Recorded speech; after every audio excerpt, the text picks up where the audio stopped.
Okay. We'll be starting momentarily.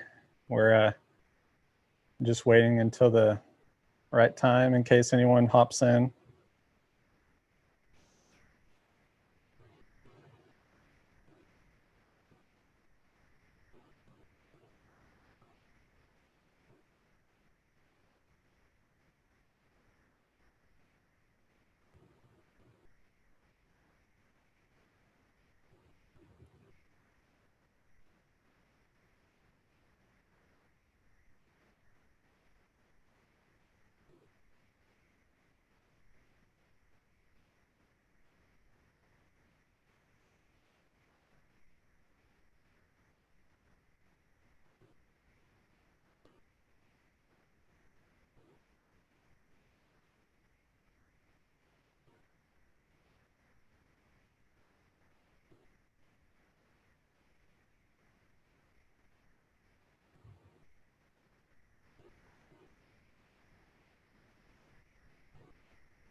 Great, and say the same thing again, same message one more time. Okay, we are about to start.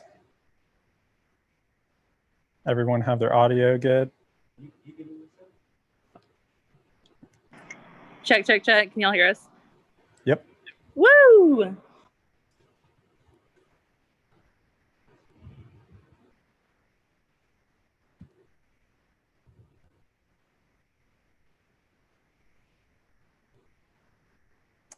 Awesome. Thank you all for joining us today for Wednesday of Missions Week here at Baylor University. We have a great group of Waco organizations and individuals that have their own programs going on. And we're gonna just talk to them about what it means to love where you live and serving locally. So my name is Brandon Arrington. I am a GA here at the Office of Spiritual Life at Baylor. And I would just love if our different guests would like to introduce themselves and maybe just talk a little bit about your organization, just overview. Anybody would like to start for us? I can do that. Hi, I'm Susan Cowley. I'm the Executive Director of Talitha Koum Institute, which is about 9 blocks from Baylor on the other side of I-35. 17 years ago, we founded a mental health therapeutic nursery for trauma-affected children from birth to 5, and that's what we do generally with at least 40 Baylor volunteers a week. But COVID has sent them flying because we're not allowed to allow them in the building, so they come on the weekends.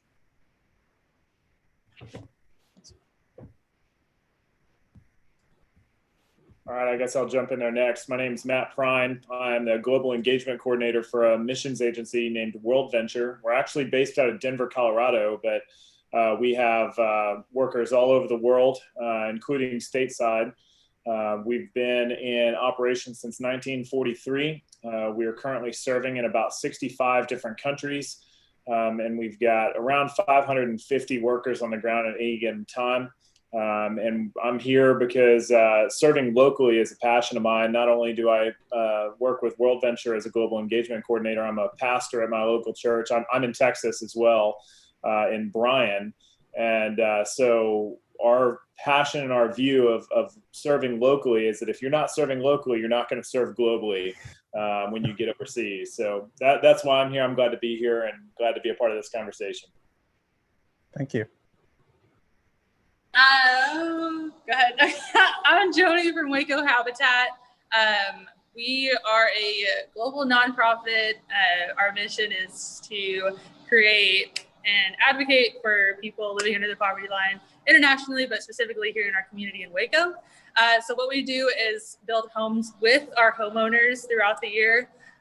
They will put in 300 hours of sweat equity into their homes alongside volunteers to help build their house from the ground up. After that, they pay a 30-year no-interest loan and have a decent mortgage to where they can afford to live comfortably as they weren't before because of the high cost of rent here in Waco. So yeah, I'm Joni. That's what we do, and that's why we're in a cabinet warehouse right now. Awesome. Well, thank you all. Let's see. I'm just gonna open up some questions, and whoever feels led to jump in with an answer, feel free to. Let's see. Just wondering, in this global pandemic, it has obviously changed so much of what we do. And I'd just like to hear a little bit about your response to the COVID-19 situation and how your organization has tackled that issue.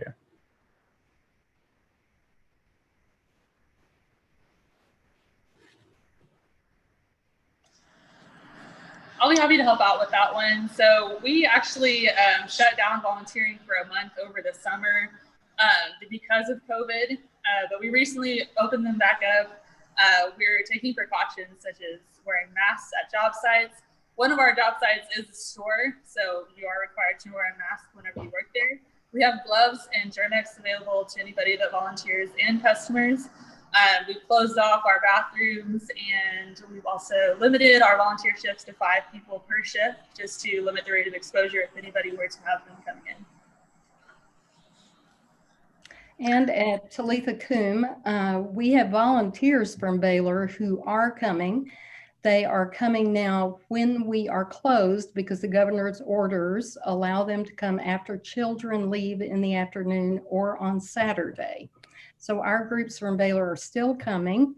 We love them. We need them. What we are missing are those 40 who volunteer 2 hours a week in a classroom, which we are not allowed to do right now. But otherwise, we do social distancing, wear masks, washing our hands all day. Things are good. And similarly with WorldVenture, we've had to alter our schedule. Our summer teams and trips that were going out were canceled this year, although some of the short-term teams we're sending out later in the year, if the countries are open and the context is safe and safe enough relatively. I mean, what is safe? But we are still going to send all of our workers that were in country before. Most of them are still in country, still operating. Stateside, our interventions have looked very much like everybody else's, utilizing social distancing, minimizing people who are in the home office. So I think we've got a cap on how many people can be there at any given time, face masks while they're not at their desk and in close proximity with others. So that's been our response. You know, one of those things everybody's having to deal with it right now. So doing the best we can. Yeah, absolutely. Thank you, guys. Let's see. So all of your organizations definitely have volunteers involved. I was just wondering, from your guys' perspective, what's maybe a way that new volunteers could jump in, or maybe just describe a little bit more about the work that your volunteers do? Yeah, I can jump in. Oh, sorry, Joni, you were about to jump in. Good. You got it. Go for it. Yeah, so the tasks that we have volunteers do are very various for sure. We have different sites that volunteers can go to throughout the year. So right now we're finishing up one of our home builds. What we saw earlier, we'll probably be done with that within the month. And then we'll start a new home build in October, basically. So we're building a house from the ground up. And then right here is our cabinet crew warehouse. So this is where our cabinets are built throughout the year. It's just a bunch of retired vets, literally coming in on their days off and helping build cabinets whenever they have free time. At the Restore is where most of our volunteers go. So we also accept community service as well too. If anybody gets in trouble, hit us up. But it's more like at the Restore, we're organizing products, maintaining a safe and healthy store, helping customers get donations out of their cars, even training at the cash register, because we are a nonprofit with so little employees that we try to cross-train as much as we can. There have been times in the past where we've had freshman Baylor students come in and volunteer their first year. They loved it. They came back the next year. And so we train them on different stuff that employees would usually do so that we'd have that extra help, you know, whenever someone was sick or if we were on a holiday or something and people got off. So there's that. And then at the construction site, it looks a lot like building a house. So we'll frame a house, which literally means that we pre-build the exterior of it, and we'll hang it up one day with like a lot of volunteers, socially distanced, of course. And then over the next few months after that, it looks like hanging siding, a lot of painting, no previous construction experience required or retail experience for that matter at the Restore. Everything is very hands-on, and all of our employees are ready to help you find a task, stick with it, and do the best that you can while you're here, just so you can have that great experience at Habitat. Awesome. Yeah, I think, you know, again, a lot of our work happens overseas, so I don't want to spend a bunch of time because this is serving locally. I want to stay on task. But yeah, I think that some of the ways that we've had volunteers plug in, especially in the COVID era, is that we're working on new ways for like digital discipleship, where people can be stateside, you know, in your dorm room in Waco, and you can be engaging in online discipleship of Japanese students. So you're staying local, but you're still serving, having a global impact. But I think the bigger thing that I would be encouraging is to find organizations like Talitha, Koum, and Habitat, and plug in and serve and give yourself away faithfully and boldly, especially in this time when COVID has everything locked down. What I would say to your students is, you know, listen, this is an opportunity for the church to shine. This is an opportunity for us to say, listen, yeah, there are security, safety risks for us, for our health, but we value people coming to experience the love of Jesus over our own personal safety. I'm not telling you to be dumb. I'm telling you to be wise, but be bold as you go and serve and pour yourself out for the gospel.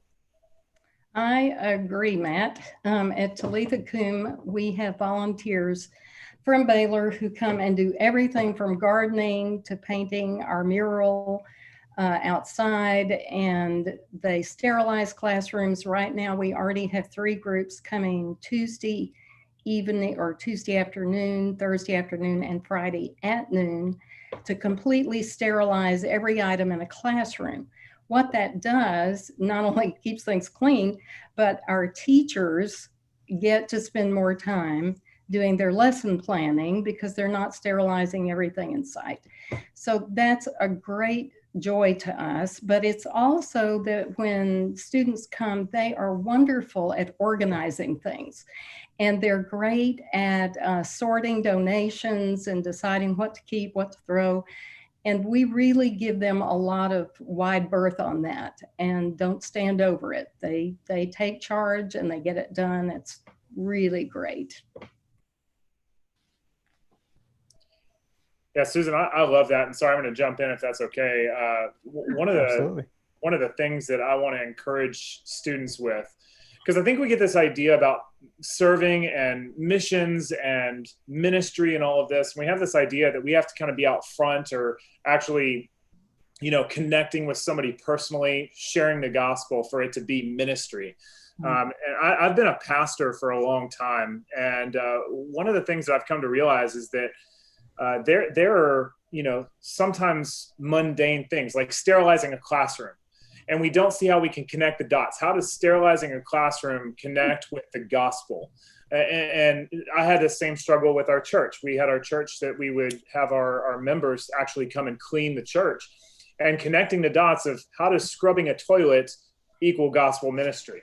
And the reality is that when you go and serve and do this stuff that's kind of behind the scenes, when you're doing the things that free teachers up to be able to teach and pour Jesus into these kids or whatever else, it empowers them to encounter Christ without these barriers of, oh, there wasn't a clean restroom, or the classroom wasn't clean, or the teacher had to do all this, so she or he was not prepared to do what they needed to do. So I really want to connect the dots here between the seemingly mundane things that you wouldn't directly connect with gospel ministry and saying, no, this matters. This is kingdom work. Even if I'm just holding a can of Lysol, spraying down blocks so that kids are safe. So that's a huge piece. And I really want to make that distinction there. Yeah, that's great. Thank you guys.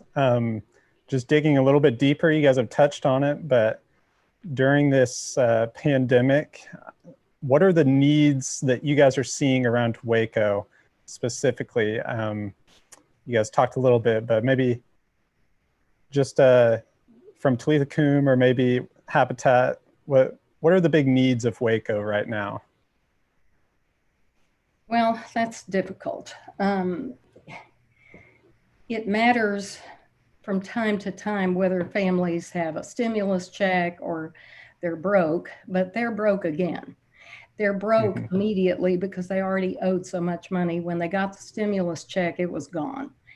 Our families were blessed by a lot of local folks who gave us money to put together family care packs.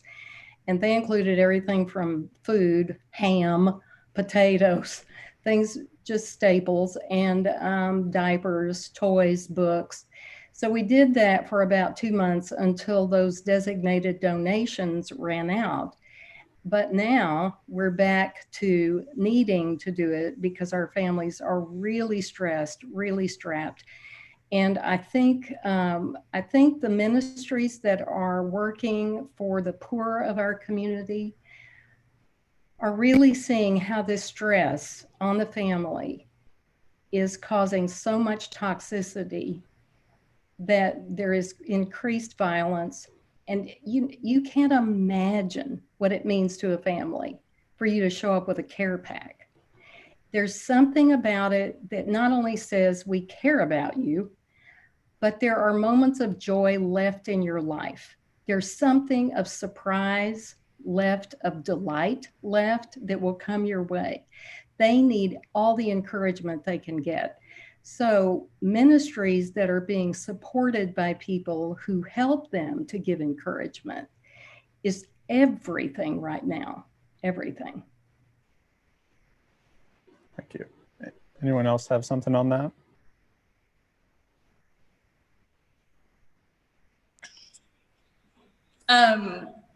To that, I know that I've talked a lot about like the effects of the summer that COVID has had on us, but like I said, we had to shut down volunteering. That put our house building 16-week project back a whole month. It kind of, deterred the schedule of the next homeowner to get her home built, and then the one after that, of course. But just having a lack of volunteers as well too has really just kind of almost stopped the process of home building. We're really thankful that Baylor came back this year, and you guys are allowing them to come to our nonprofits to help out because we really, really need it. Another issue that we had is we had to close down our donations pickups because we couldn't go to people's homes and pick up their items for the health and safety of our employees, and then bring it back to the store where it may be contaminated and get to another person as well too. So there's that, and then also we offer low mortgages. So like I paid $900 for an apartment, a studio apartment here in Waco, and I can only imagine having kids and having like a low-income job, or having to sustain my parents or something like that, which is what a lot of our homeowners go through. Is that they're not just sustaining themselves; they're trying to be able to afford their kids to go to school and get school supplies. Their parents need medicine. There's a lot of people interconnected with our families, and so some people that are affected, like our homeowners, if they were to lose their job, or if COVID, shut down their job site, or they had to be furloughed for any reason, they wouldn't be paying thousands of dollars in mortgage, or, having this burden of a giant lease or anything like that. We're offering affordable mortgages to people so they can save for instances like this, or save for the future, or have that extra backup money to help their parents if anything happens, or their kids with school supplies. So that's just how COVID's affected us this summer. It's been kind of hard, I'm not gonna lie.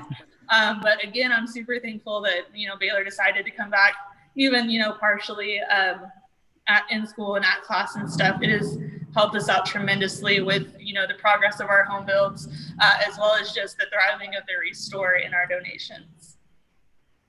Thank you.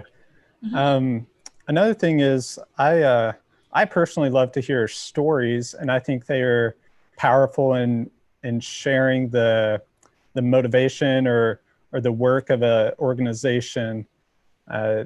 This has obviously been a time of hurt and craziness for people.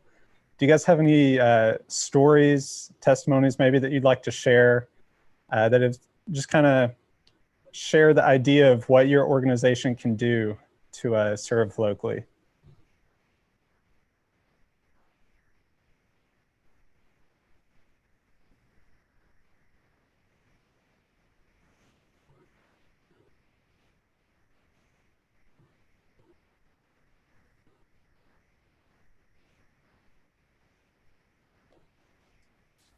Or maybe, did that make sense? Maybe I wasn't very clear, but I think for me, again, since our work is largely global, it's hard to connect the local piece of stories locally of what's happening. But we are seeing people all over the world who are being impacted positively through the ministries of what's happening with WorldVenture. In many cases, throughout the world and even stateside, we've got some workers that are working with refugees and immigrants. And I mean, you think about people that have left their home context, their home country, their home language, their home everything, and their lives have been upended only to be caught in the middle of this global pandemic. And so they're kind of, if there's not people to help them along, they're kind of stuck in some things, trying to just figure stuff out. And so there's been a lot of cool stories about deep relationships being kind of birthed out of the pain. And quite honestly, I mean, if we look at our lives, a lot of us, if we go through trauma, if we go through struggle with someone else, that builds this kind of deep bond of camaraderie in the middle of that. And so I think that what COVID has done, all of the terrible things that COVID has done, one of the things it has accomplished in some ways is providing an opportunity for relationships to go much deeper than they ever would have gone otherwise.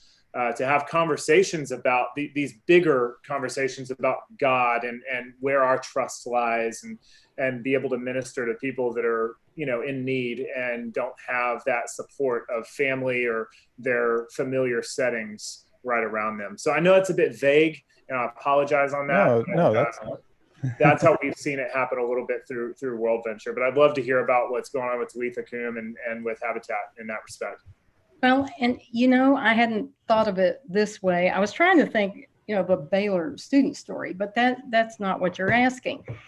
I think one of our more poignant moments during COVID was when two of our Talitha Koum moms who are very stressed, very, very extreme low income, came to our Gospel Cafe ministry and said, we are not afraid to serve our homeless friends food.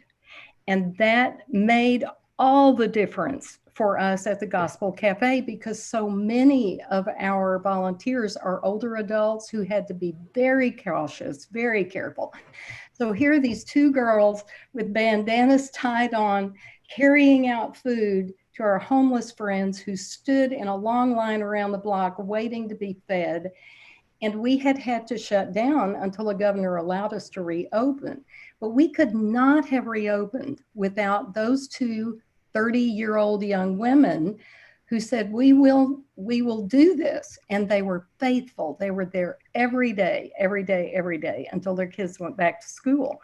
So, and they gave them so much joy and self-esteem to serve others. And I think we forget that our friends who are poor desperately need to also serve. They want to serve, and they need folks alongside them who are willing to serve with them. So I love it when we see that happen. Wow, that's awesome. The impact that just two people can have.